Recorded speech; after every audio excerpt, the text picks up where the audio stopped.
안녕하세요. 오늘 제가 여러분과 나누고 싶은 주제는 우리 모두가 깊은 마음속에서 던지고 있는 질문과 관련이 있습니다. 이것은 신앙을 가진 모든 사람들이 어느 순간 느끼게 되는 감정이고 때로는 아주 절실한 질문입니다. 혹시 이런 생각을 해본 적 있으신가요? 내 기도가 정말 하나님께 닿고 있을까? 또는 이렇게 힘든데 하나님은 왜 침묵하고 계실까? 때로는 혹시 내가 이 정도로 버려진 건 아닐까? 하는 생각까지 들기도 합니다. 우리는 누구나 이런 순간을 겪습니다. 질병으로 고통받을 때, 사업 실패로 모든 것이 무너져 내릴 때, 가족 갈등으로 혼자라고 느껴질 때, 우리는 하나님이 정말 자신을 잊으신 게 아닌가 하는 깊은 의심에 빠집니다.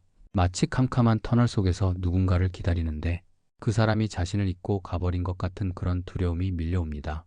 특히 답답한 것은 기도를 해도 응답이 없는 것처럼 느껴질 때입니다. 밤새 눈물로 기도했는데 아침이 되어도 상황은 변하지 않고 마음은 여전히 허하고 외롭습니다. 기도실에서 나와도 절망은 여전하고 무릎을 꿇고 기도했던 모든 시간이 무의미한 것처럼 느껴집니다. 그럴 때마다 우리는 스스로에게 묻습니다. 정말 하나님이 나를 들으시는 걸까? 내 목소리가 하나님 귀에 닿기나 하는 걸까? 혹시 내 기도가 천장에 가로막혀 올라가지 못하는 건 아닐까? 이런 질문이 생길 때마다 우리의 믿음은 흔들립니다. 우리는 교회에는 나가지만 마음으로는 의심하기 시작합니다.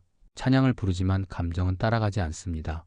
설교를 듣지만 그 말씀이 나와는 상관없는 이야기처럼 들립니다. 우리의 믿음이 흔들리는 이유는 우리가 하나님의 침묵 속에서 버림받았다고 생각하기 때문입니다. 오늘 우리가 함께 살펴볼 것은 정확히 이 시점에서의 진실입니다. 이것은 우리의 감정이나 상황이 아니라 하나님이 우리에게 직접 주신 약속입니다. 하나님이 우리를 정말 잊으셨을까요? 아니면 우리가 보지 못하는 곳에서도 하나님은 여전히 우리를 지키고 계실까요? 그리고 그 증거는 정말 어디에 있을까요?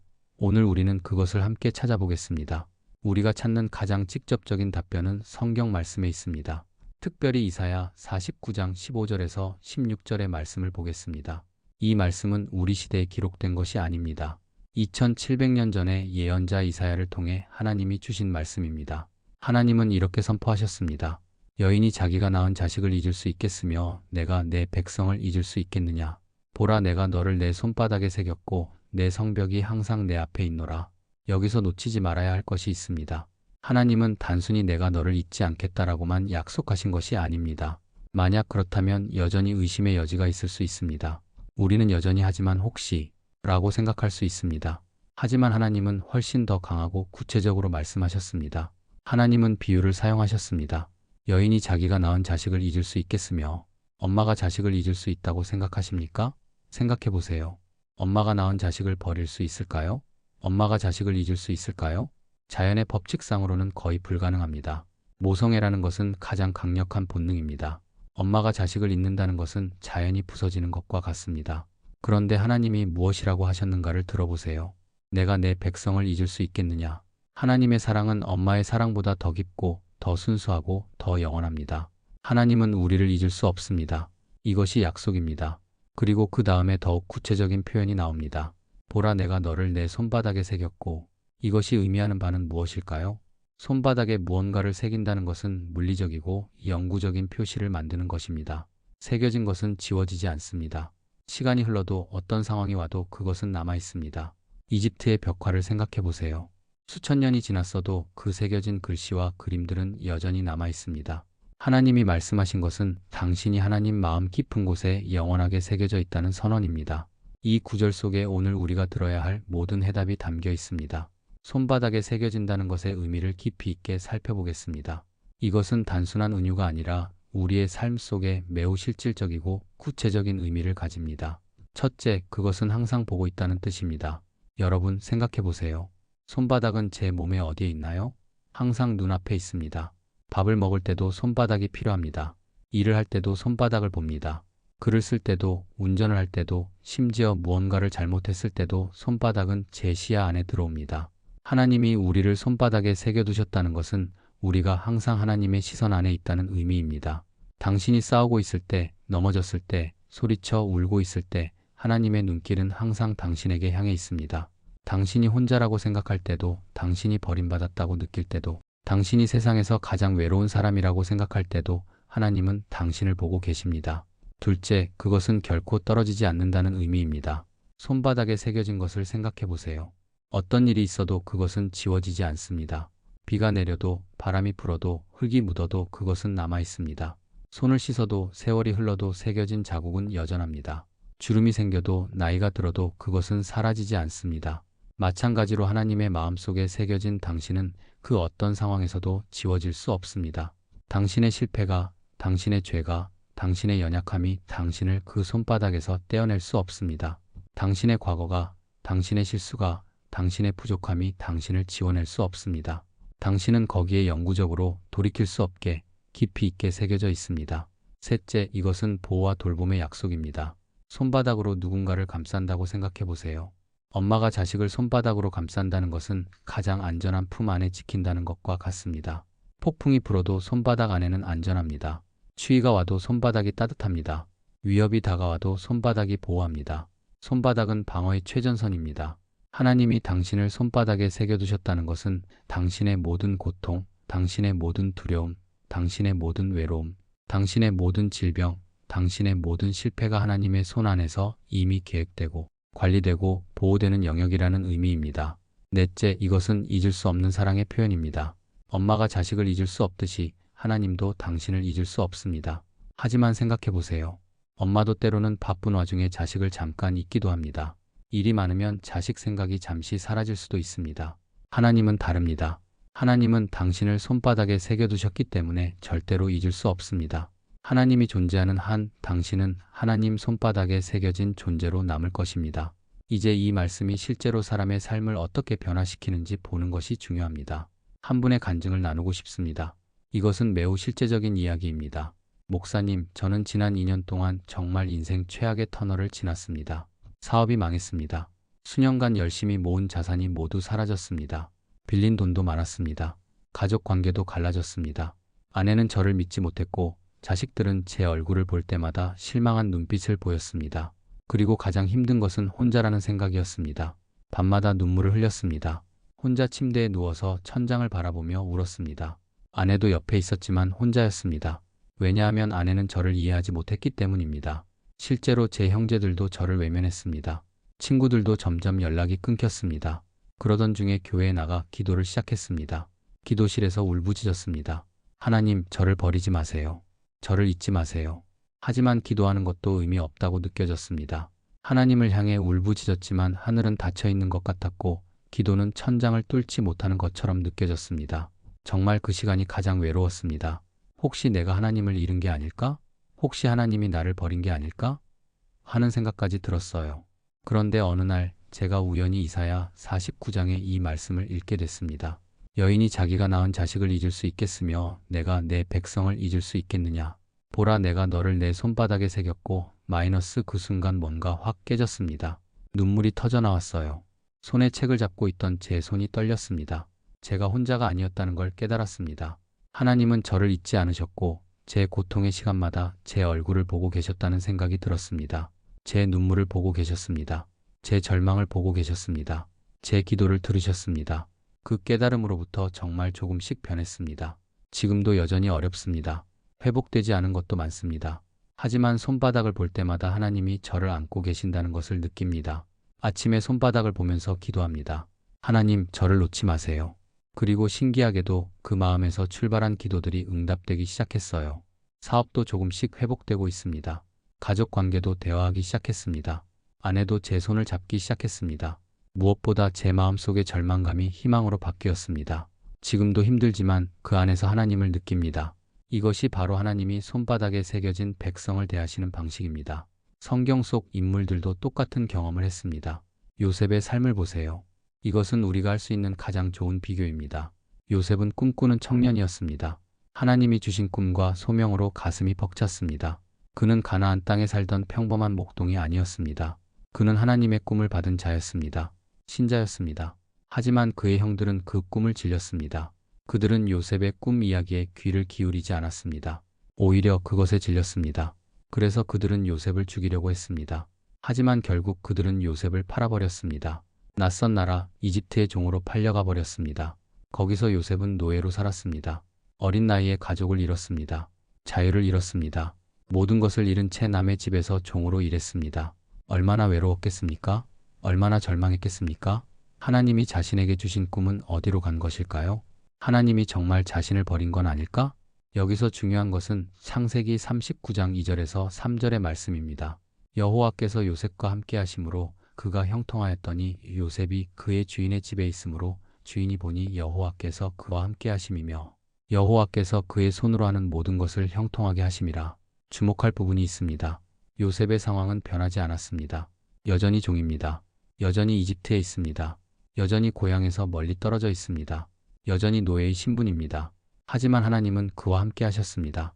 그리고 그 함께 하심이 어떤 상황 속에서도 형통함을 만들어냈습니다. 종의 신분 속에서도 그가 하는 모든 것이 형통했습니다. 뿐만 아니라 요셉은 나중에 거짓 고소로 감옥에 들어갑니다. 억울하게 감옥에 갇혀서 13년을 보냅니다. 13년입니다. 우리로서는 상상하기 어려운 시간입니다. 이제 요셉의 상황은 더 악화되었습니다. 노예가 아니라 죄수입니다.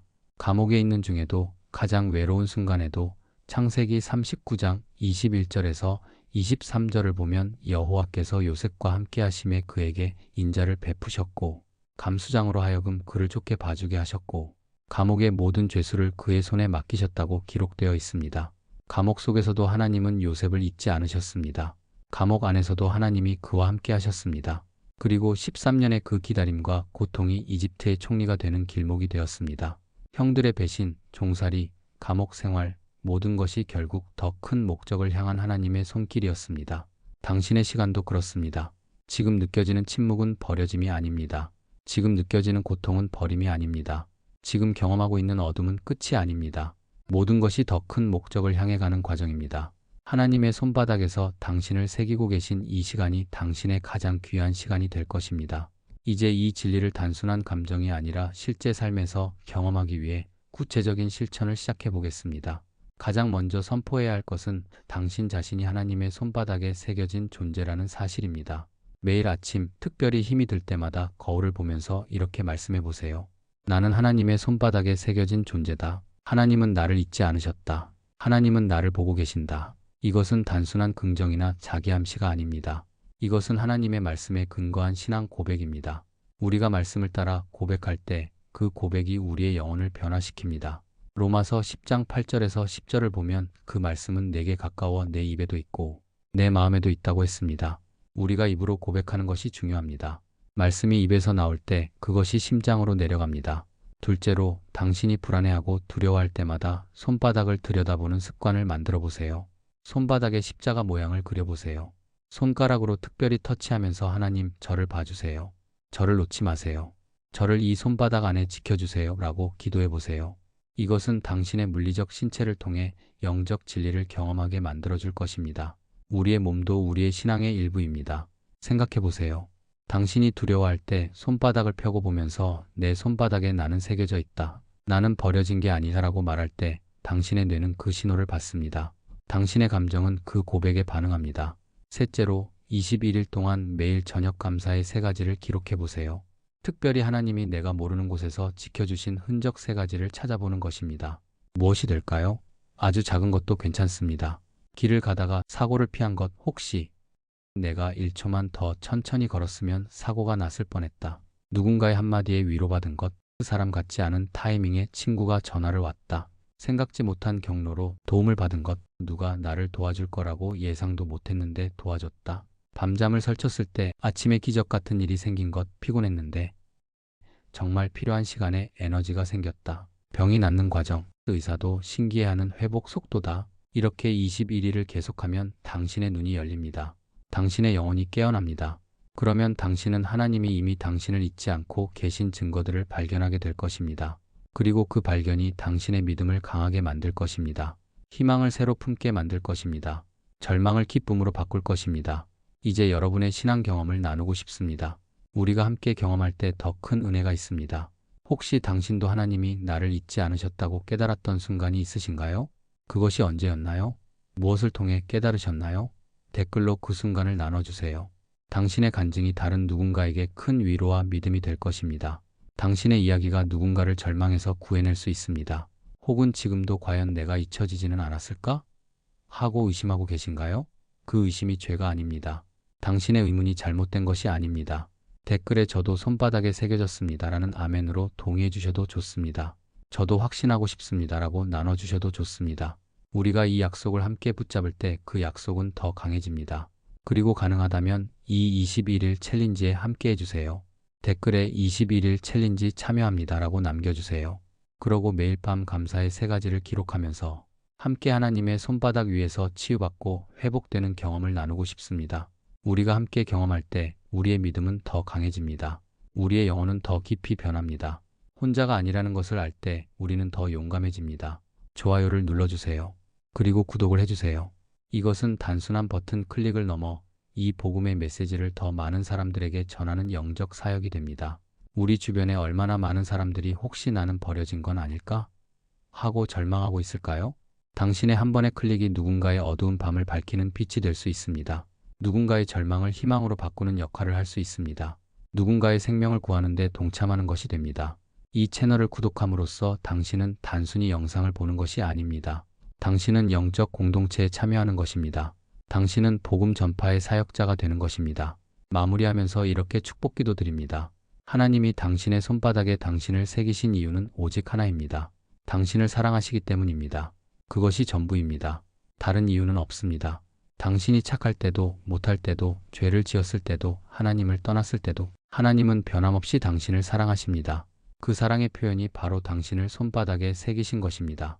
아무리 외로워도 아무리 두려워도 아무리 절망적으로 느껴져도 아무리 혼자라는 생각이 들어도 아무리 버려진 것처럼 느껴져도 당신은 절대 혼자가 아닙니다. 당신은 하나님의 손바닥에 영구적으로 돌이킬 수 없게 깊이 있게 새겨져 있습니다. 하나님의 눈길은 항상 당신에게 향해 있습니다. 밤을 새워 울고 있을 때도 하나님은 보고 계십니다. 아무도 모르는 곳에서 혼자 울 때도 하나님은 보고 계십니다. 누가 도와주지 않을 때도 하나님은 보고 계십니다. 하나님의 손은 항상 당신을 감싸고 있습니다. 당신이 넘어질 때 하나님이 붙잡으십니다. 당신이 흔들릴 때 하나님이 지켜주십니다. 당신이 떨어질 때 하나님이 받아주십니다. 하나님의 마음은 항상 당신을 사랑하고 있습니다. 조건 없이 예외 없이 영원히 당신을 사랑하십니다. 오늘 우리가 함께 살펴본 진리를 다시 한번 되새겨 봅시다. 이것이 당신의 가슴에 새겨지길 원합니다. 첫째, 하나님은 당신을 잊지 않으셨습니다. 당신의 어떤 상황도, 당신의 어떤 실수도, 당신의 어떤 연약함도 하나님이 당신을 잊게 할 수 없습니다. 하나님은 엄마처럼 당신을 잊을 수 없으며 엄마보다 더 깊은 사랑으로 당신을 기억하고 계십니다. 둘째, 당신은 하나님의 손바닥에 새겨진 존재입니다. 당신은 손바닥 모양에 잠깐 지나가는 흔적이 아닙니다. 당신은 돌의 정으로 새겨진 글씨처럼 영구적으로 새겨져 있습니다. 당신은 하나님 마음 깊은 곳에 가장 가까운 자리에 새겨져 있습니다. 셋째, 당신의 모든 고통은 하나님의 손 안에서 지켜지고 있습니다. 당신의 질병도, 당신의 가난도, 당신의 외로움도, 당신의 절망도 모두 하나님의 손 안에 있습니다. 하나님이 그것을 허락하셨다는 것은 그것을 관리하고 계신다는 의미입니다. 넷째, 당신의 모든 눈물은 하나님이 보고 계십니다. 당신이 흘린 눈물은 아무데도 버려지지 않습니다. 시편 56편 8절을 보면 내 유리를 내 병에 담으셨다고 했습니다. 당신의 눈물 한 방울도 하나님이 병에 담아 보관하고 계십니다. 당신의 눈물은 하나님 앞에서 가장 값진 것입니다. 이제 당신은 알았습니다. 당신은 혼자가 아닙니다. 당신은 버려지지 않았습니다. 당신은 잊혀지지 않았습니다. 여호와의 은혜와 평강 그리고 깊은 위로가 당신과 함께하길 축복합니다. 민수기 6장 24절에서 26절의 말씀처럼 여호와께서 당신을 축복하시고 지키시기를, 여호와께서 당신에게 그 얼굴을 비추사 은혜 베푸시기를, 여호와께서 당신에게 그 얼굴을 향하여 드사 평강을 주시기를 원합니다. 하나님이 당신을 향해 얼굴을 비추시고 당신에게 깊은 평강을 주시길 주님의 이름으로 축복합니다. 아멘, 아멘, 아멘.